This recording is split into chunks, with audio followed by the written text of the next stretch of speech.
السلام عليكم البنات ومرحبا بكم معايا اليوم في فيديو جديد. اليوم ان شاء الله ندير لكم طبق البرقوق محمر، لحم محمر بالبرقوق. ان شاء الله تعجبكم الوصفه.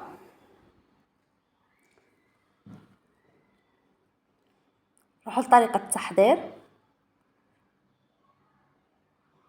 هنايا عندي لحم تاع الخروف، عندي بصله محكوكه ربيتها، عندي عود قرفه وزوج هذيك نجمه الارض اختياري نجمه الارض.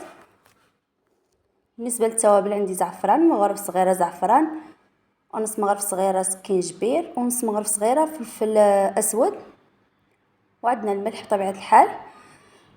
هنايا درت الزيت في لاكوكوط تاعي، درت 2 مغارف زيت. غادي نحط عليهم اللحم تاعي تاع الخروف اللي عندنا هكا، ونضيف عليهم البصله وعود تاع القرفه. انا بس نبغي نربيها هكا باش تجيني المرقه عاقده. كاين اللي يقسم البصله غير على 2 ولا على 3 ويديرها، كل واحد وكيفاش يبغي يدير. المهم انا درت التوابل. هنا مغرف صغير تاع زعفران هكا باش اللحم يتحمر لنا. دوك ندير الملح، انا نبغي ندير الملح بيديا.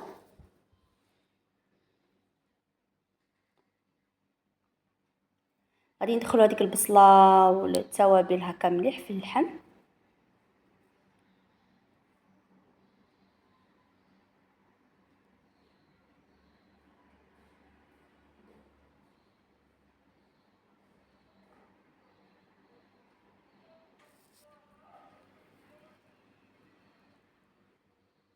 بهذه الطريقه اللي درت انايا. ومن بعد غادي نضيفوا لها واحد 4 كاس تاع الماء هكا باش ما ينحرقناش التوابل، ما ينحرقوناش. نضيفوا قليل من الماء ونديروها تقلى مده ربع ساعه هكا على النار متوسطه حتى هذاك الماء ينشف واللحم يتقلى مليح، ونقلبوه من الجهه الاخرى باش يتقلى لنا مليح.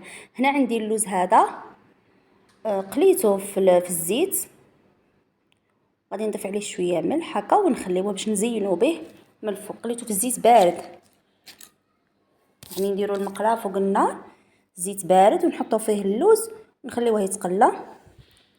هنا بالنسبه غادي نخدم واحد السيرو باش نديروا الفواكه المجففه تاعنا.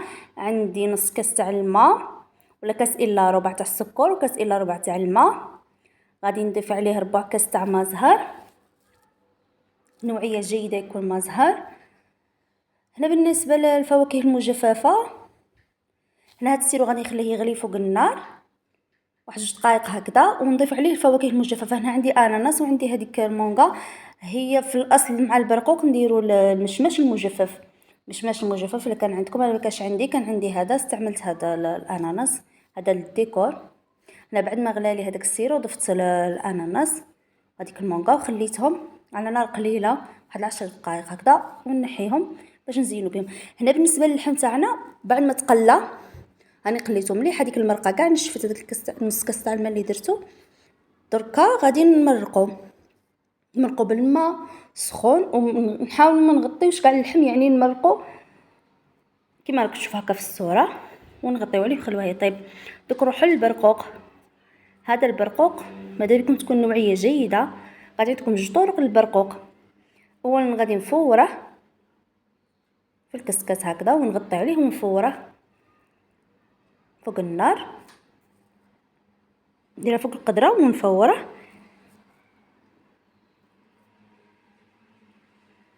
هنا بالنسبه بعد ما فار لي البرقوق، الطريقه الاولى غادي ندير شويه زبده لهذاك البرقوق وخلاص. هما في الاعراس يديروا له غير الزبده ويزينوا به اللحم. هنا غادي نقول لكم 2 طرق، نتوما ديروا الطريقه اللي تعجبكم. هنا بعد ما غير هذيك الزبده غير دابت فوقه فقط هكا باش يعطينا هذه اللمعه، ومن بعد نزينوا به اللحم تاعنا. والطريقه الثانيه اللي هي نقصت هنا من المرق تاع اللحم اللي طابلي، درت فيه 2 مغارف سكر، غادي نزيد فيه واحد قليل من القرفه، قرفه غبره ما نكثرش منها باش ما تكحلناش المرقه الطريقه. وغادي ندير ملعقه صغيره تاع الزبده،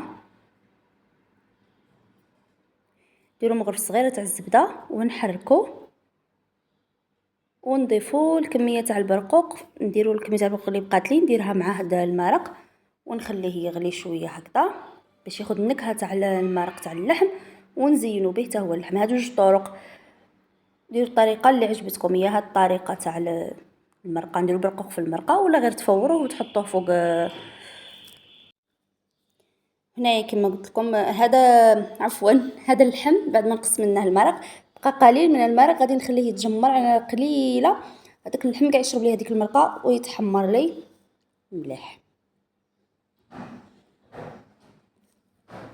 هنا بعد ما تحمر لي اللحم شوفوا كيفاش راه ما بقى فيه المرق، ما بقاش تقريبا، وتحمر مليح بهذه الطريقه.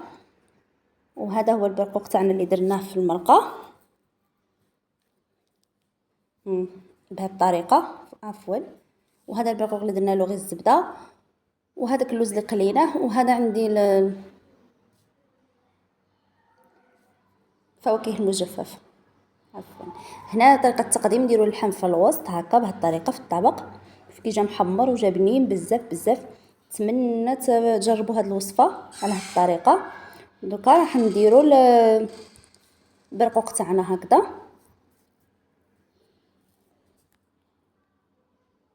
هذه طريقه التقديم.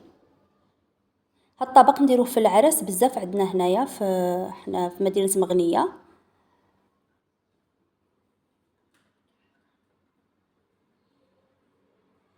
نديروه في العراس، نديروه في المناسبات، نديروه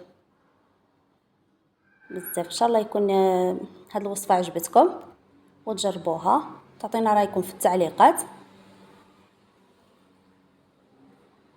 انا غادي نزين بهذا البرقوق تاع اللي درناه غير بالزبده.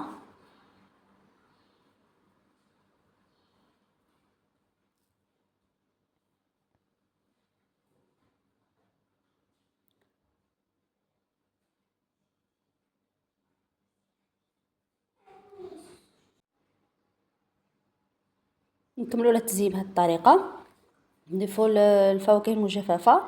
وهذا الطبق من التراث الجزائري معروف قديم، اطباق الجزائريه الاصيله، يعني جداتي وجدة جداتي، ويعني قديم بزاف هذا الطبق، معروفه به الجزائر ومعروف به الغرب الجزائري خصوصا هذا الطبق. هي في الاصل نزينو بالمشماش المجفف، ولكن ما كانش متوفر عندي، زينت بالفواكه هذه المجففه. دوك راح نزينو باللوز بهذه الطريقه.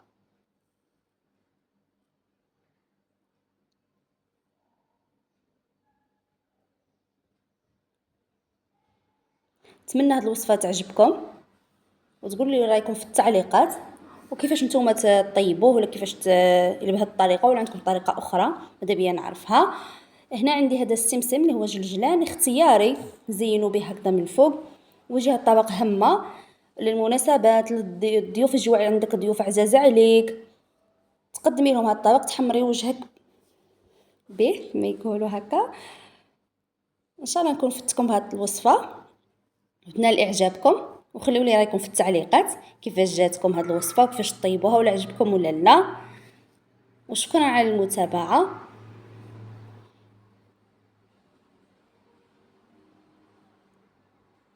شوفوا هنا كيفاش اللحم زبده طايب ما شاء الله ومحمر، وما عندي ما نقول لكم. نشكركم على حسن المتابعه، والى اللقاء فرصه اخرى ان شاء الله تعالى.